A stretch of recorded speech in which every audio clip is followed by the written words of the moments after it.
Welcome, everybody. It's August 8th, 2023, and you're with Congregation Va-Dor, and tonight is Touch of Torah with Rabbi Barry. And we welcome everybody that's joining us today on virtual, and we hope that lots of people will watch this. Tonight, we're talking about Deuteronomy RE'EH. Take it away, Rabbi. Thank you. Thanks so much, Sharon, for doing so much for the congregation and allowing us to be here tonight in cyberspace. It's a very interesting passage that we're reading about today. It's called, as you say, RE'EH. Most people don't have any idea what RE'EH means, but they are familiar with a word that has RE'EH in the middle of it. When we say goodbye in Hebrew, we say shalom, but we can also say lehitraot. Lehitraot means until we see again, until we see each other again. It's similar to in French, au revoir, until we see again, or in Spanish, hasta la vista, until the sight. So lehitraot means until we see again. Within lehitraot is RE'EH. RE'EH means to see, or it also means, in fancy English, behold. So in this case, it means behold, and it's a God talking through Moses saying, behold, I place before you life and death. I place before you the blessing and the curse. Therefore, choose life. One of the most consequential passages, not only in the Torah, but in all literature. You have the choice between life and death, between good and evil. It is up to us to make that decision. Some religions think or teach that everything is foreordained. We don't really have a choice. It's just illusory, and therefore we're not really responsible. And the best thing we can do is just kind of go with the flow and don't try to make waves. Judaism repudiates that. We believe we absolutely have a choice between right and wrong, and we must exercise it. Not only that, if we make no choice, that is a choice. If bad things are happening and we don't do anything about it, we're choosing to go along with evil, and that's considered a grave sin. In American jurisprudence, if people are doing something bad and you just watch it happen, no harm, no foul. If you're walking by the way and some little child is drowning in a lake and you see that child and you just keep walking, you can't be arrested. You've committed no crime. But in Jewish law, you've committed a very, very grave offense, and you are held accountable. And will be held accountable spiritually pretty soon when the high holidays come up. So RE'EH postulates that we have the ability to choose between life and death, the blessing or the curse.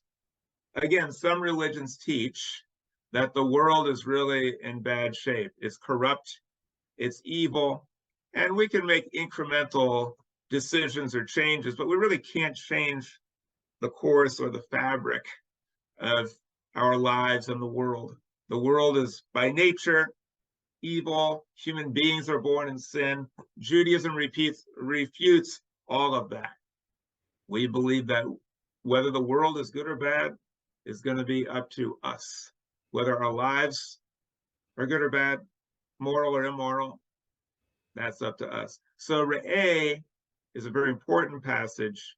It's often read at the high holidays because the whole theme of the high holidays is that we have the ability to choose.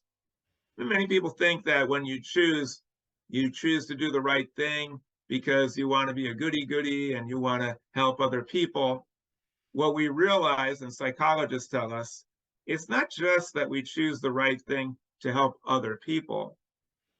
It's the quality of our lives is greatly enhanced when we aspire to something beyond ourselves, when we live a moral life. It doesn't just help the other person, it helps us. They say if you teach your child not to step on an insect, it doesn't just help the insect, it helps the child. If you teach a child to have a moral conscience, his life will be so much better than if you don't teach a child anything other than to think for themselves.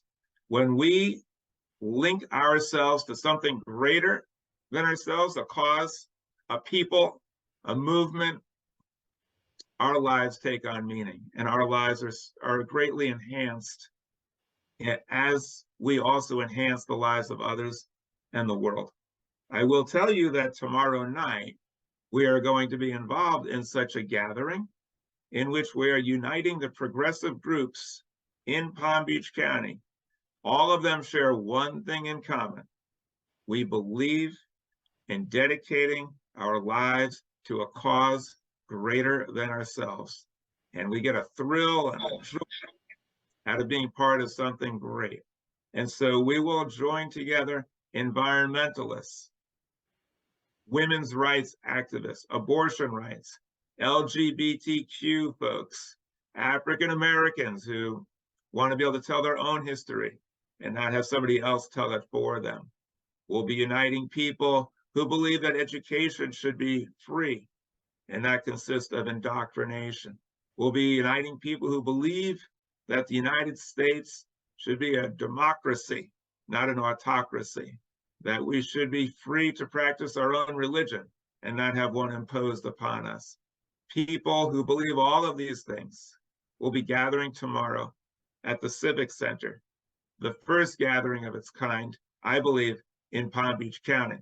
And that I believe that because I've been an activist in all of these areas, including gun control, of course. We'll have somebody, an expert speaking on that. And I believe it's the first because I've never seen it happen before, and I'm organizing this.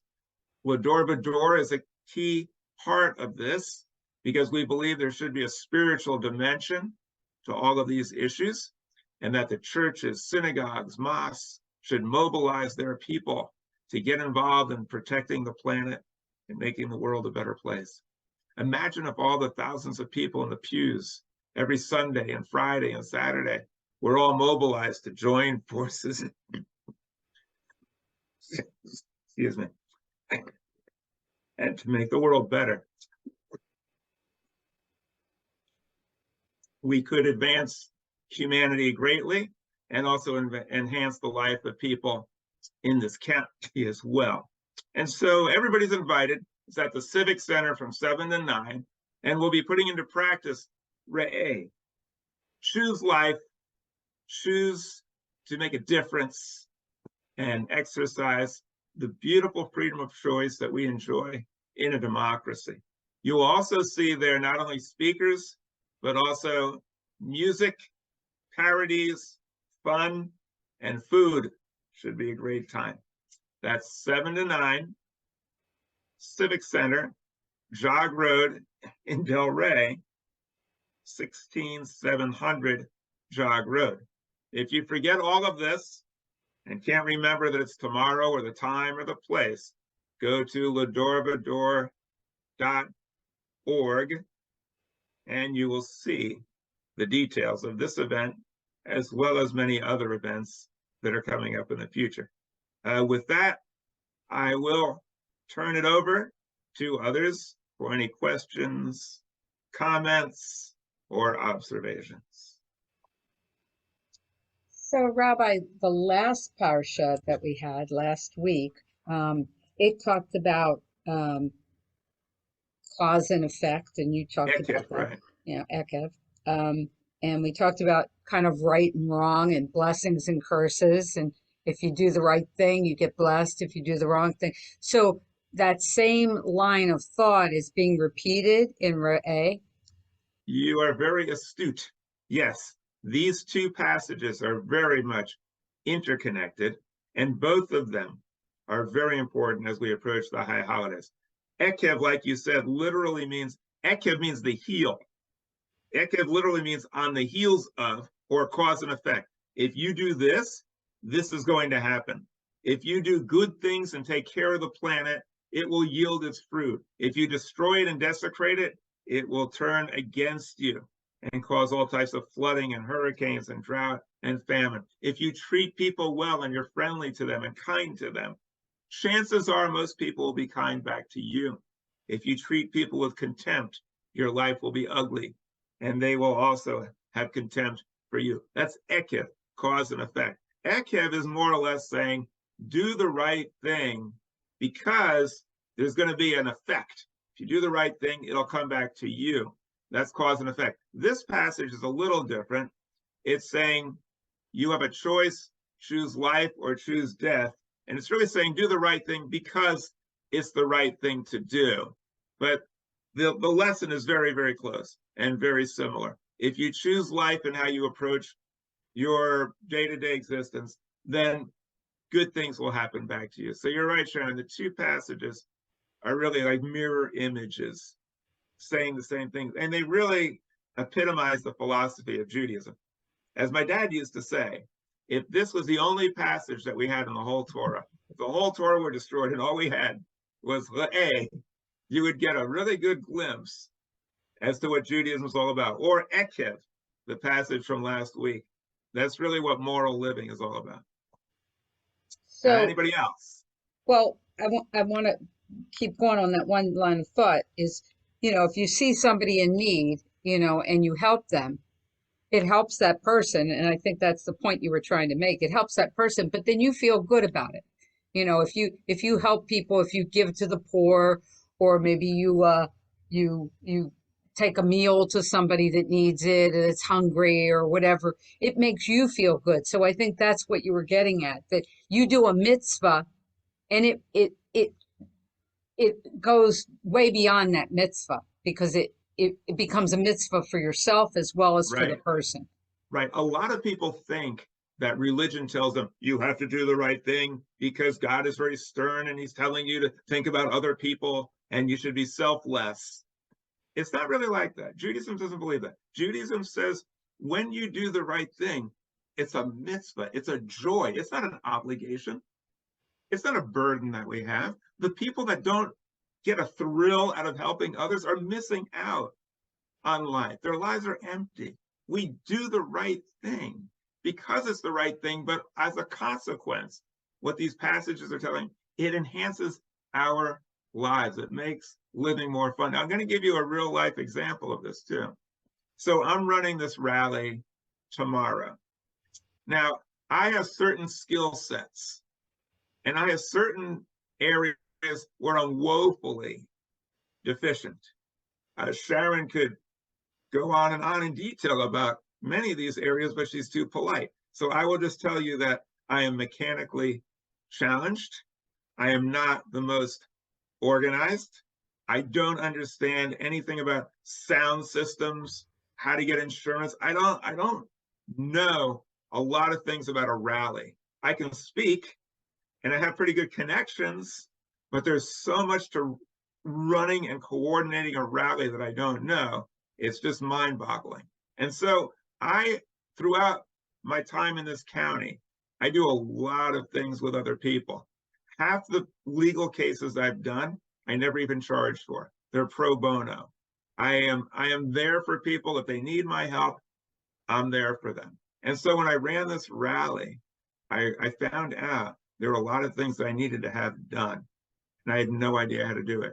And to my great pleasant surprise, people just came out and said, "We're with you, Barry. We're behind you 100%. This is a good effort." And so I didn't know how to get the insurance that I needed for this event. A friend of mine knew all about it. Next thing I know, I got insurance. I don't know how to do a sound system. I don't know how to arrange that in microphones. Next thing I know, someone who runs a band, pink slip, says, "We got it covered, Barry, it's good. We'll do the music, no charge. And we'll take care of the sound system. But I need food. Where am I going to get food? Sierra Club, hey, no problem. We'll help you out with the food. It's all good." Well, how am I going to tell people about it?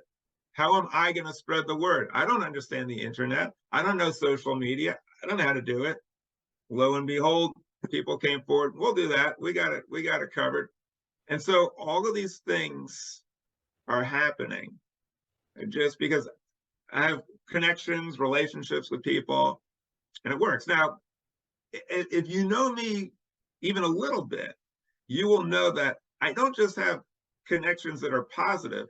I have people that hate me, that despise me. They don't necessarily despise me as a person. I'm not all that obnoxious. They despise what I stand for, or they're on a different side of an issue. So there's a lot of people that would not come forward and don't support me at all.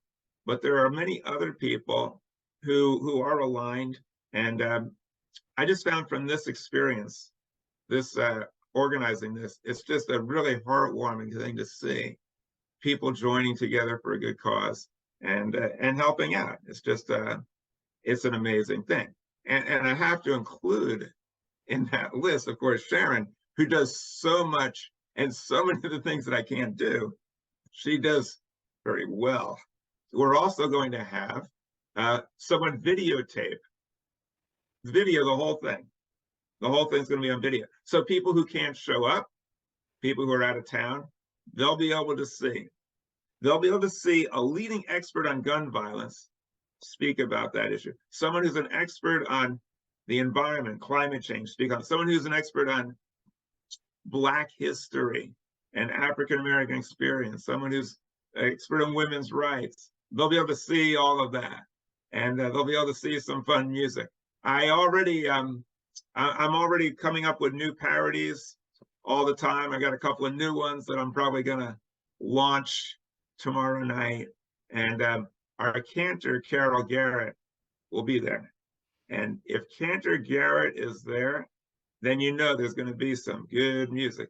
It's going to be a lot of fun. So you might be wondering, why is the rabbi wearing a hat? I've seen this rabbi for years, and he's got a hat on. If you notice, the hat is FAU. Well, our governor is attempting to take over FAU by appointing one of his goons to run the school so they can run it in his image, so that it'll no longer be a source of education, but indoctrination. Well, as you know, there's a lot of things that the governor does that I don't really care for. FAU, I have a special place in my heart because I graduated from FAU. That's my alma mater. And so I really don't take kindly to him trying to take over FAU. And there's a lot of other people who don't either. FAU, when I went there, was a fledgling university. It wasn't very big. And they said mockingly, oh, it stands for find another university. And I would say, oh, no, no, no. It stands for fine academic university. But now Governor DeSantis wants to take it over. And if he does, it will stand for fascist authoritarian university. And so I'm wearing this hat to show my solidarity for my alma mater, for FAU. And I will take the hat off as soon as FAU is in the clear. And I know that it's no longer being threatened by by a hostile takeover. And so everyone's invited tomorrow night, 7 to 9. And if you can't get there, no worries. You'll be able to see it on the internet. But if you watch it on the internet, you will not be able to partake of the refreshments or the interchange between a lot of interesting, fun activists. The goal tomorrow night is not just to galvanize, support, and unify. It's to have fun. It's to show that this is not just grim business. We shouldn't get discouraged. We can fight back. We can do so by strengthening our relationships with one another and by having a good time while we're doing it. So I'm looking forward to that. And I'm glad to see that the board of Congregation Va-Dor voted to become a sponsor of this event and to support the event. It's really great to be part of a congregation that takes a stand and gets involved.